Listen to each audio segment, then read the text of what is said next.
Susan finally. Also, we'll see the colossal memory, 720-ton seated figures. Stone moved 400 miles. This area to get there. Yeah, it's possible. On a very long. No.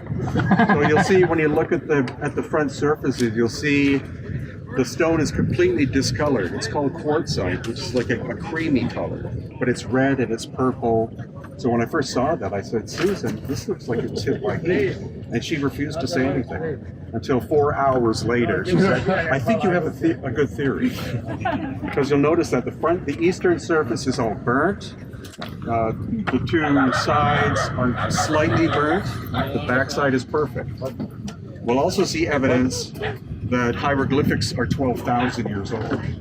Because again, you'll see the difference between what the dynastic people could do. The classic is going to be in the Serapeum, where you see the 100-ton box and these scrawl marks done, almost done by like done by a child, because they didn't have a material hard enough to be able to cut it in tissue. And then in other locations, you'll see where it's like that deep, you can put your fingers in, and it appears to be routed, like done by a machine.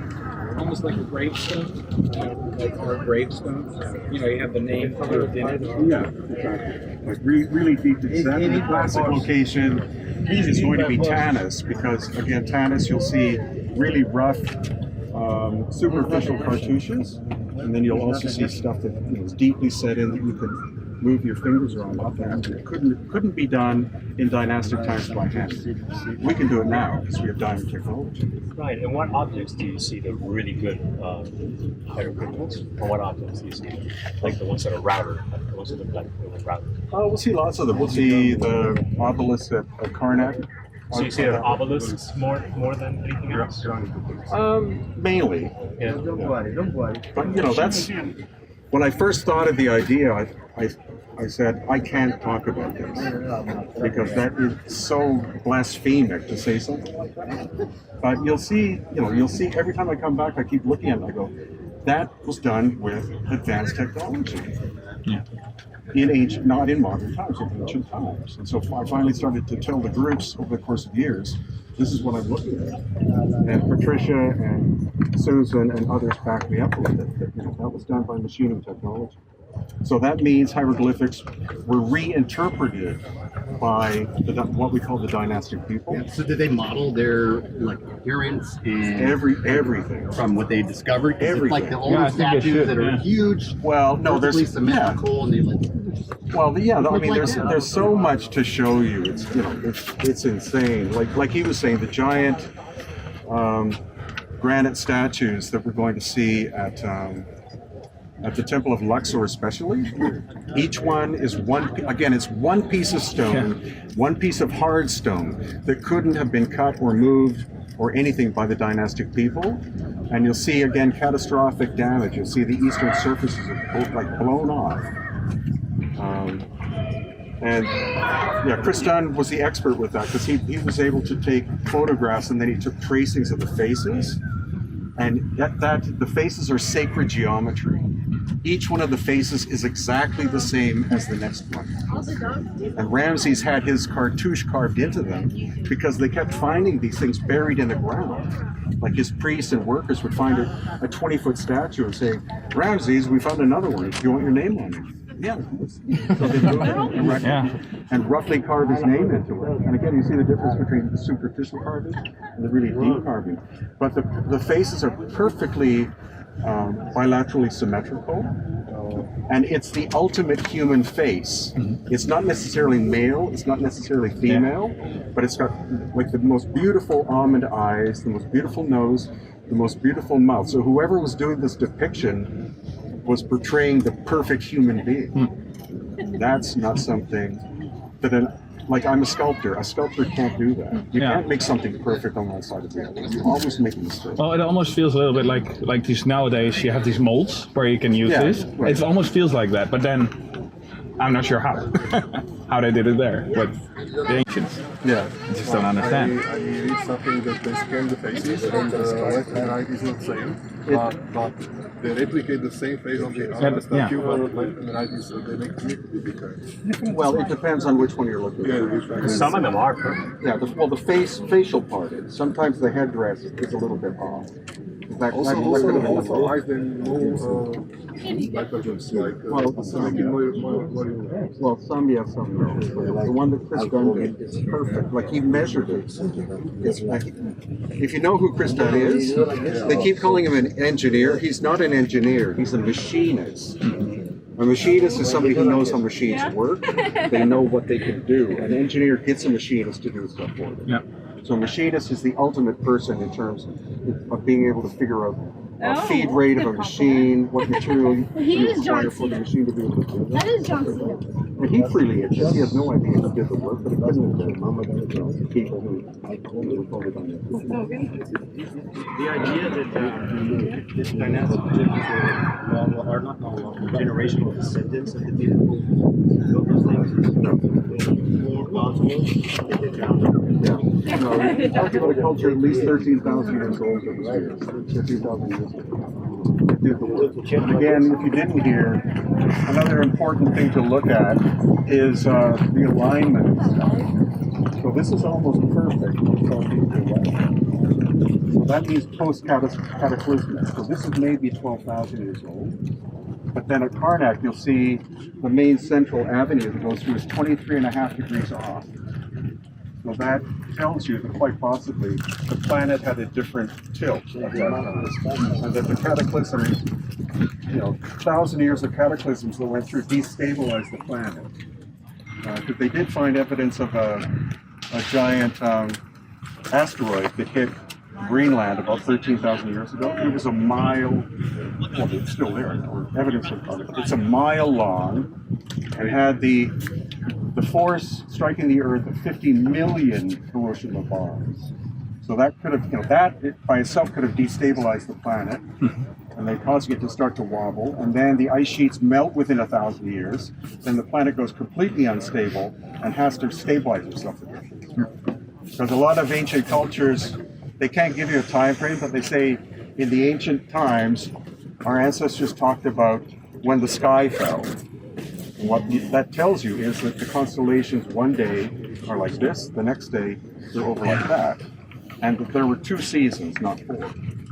So it wouldn't have anything to do with the precession and equinoxes? Well, precession started when the planet restabilized itself. So also when we go to Dendera, you'll see probably the oldest zodiac in the world on the ceiling. And Stephen Mailer believes that that's the very first zodiac that was ever constructed, right after the cataclysm. Because that shows the stabilization of the sky. And you have multiple cultures across the world who talk about, this series of cataclysmic events that happened in the distant past to their ancestors. And that is when the caveman period began. Because when the planet became unstable and it was being hit by meteorites, all sorts of stuff, the only people that survived would have to have gone underground. Because the heat scorching we'll see is about minimum 2,000 degrees Celsius. So that tells you that whoever was there at the time, all organic life was vaporized, not burnt, vaporized, no trace of their existence. And then the land lost all of its nutrients. So that's what we'll see at Tanis or Tanis. No plants grow there. The whole area is the Nile Delta. It's all agriculture. But this one hill, there's nothing growing there. I think there are 4 plants. And so you as you walk, it's like walking on the moon. It's not earth, it's dust. It's different sand than here. It's not sand, it's soil that has been vaporized. So that place was nuked by something. Everything, like that site, it's the most obvious site that exploded. Because you see, everything is completely ruined. There were 13 obelisks. They're all broken into pieces now. Yeah. That's not somebody going in and pushing something over. That's something of a colossal force. And so the soil was vaporized, and we can only see a little section of the area because it's inside a military base, and there are literally men in black who follow us with machine guns. And if you try to walk off the course that you're supposed to do, they go, because you'll see there's so much to tell you. There's a foot that's between 6 and 8 feet long.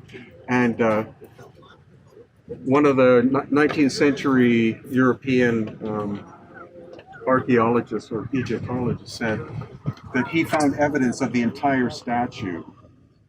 Like the whole thing was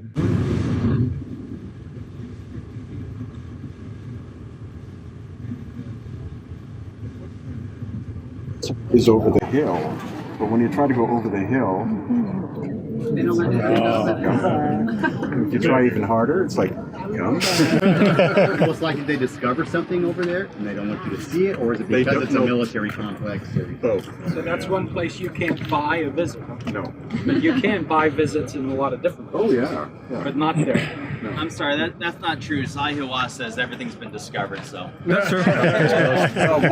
Another point is people keep saying there's still a lot to be found. Even Hawass says. But not on Giza Plateau. No. Hawass said 15% of it has been uncovered. So people automatically say the rest of it must be buried in the sand. It's like, no, it was built on purpose underground, in the bedrock.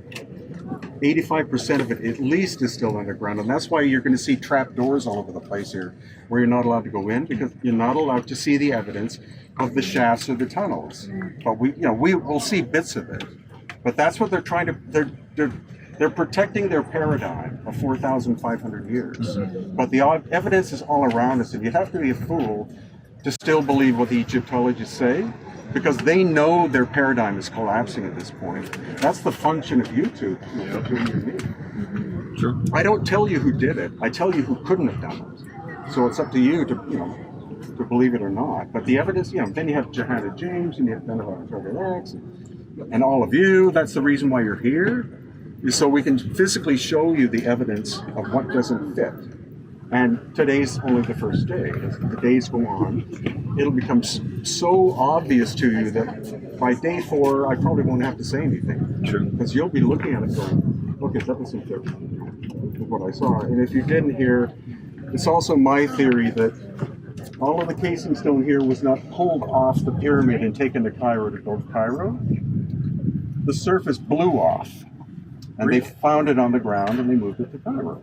And the red pyramid is even more stark because you can't find a piece of the casing stone that's bigger than what you can pick up in your hand. It's all pulverized. So again, workers reclaiming the material were not busted up into pieces. They would try to take bigger blocks for construction material, and then the bent pyramid. The eastern surface, you'll see the casing stone still goes all the way to the top, but on the other surfaces, it's missing more and more and more until you get the western side where it's gone. So that again tells me that some force, maybe it was a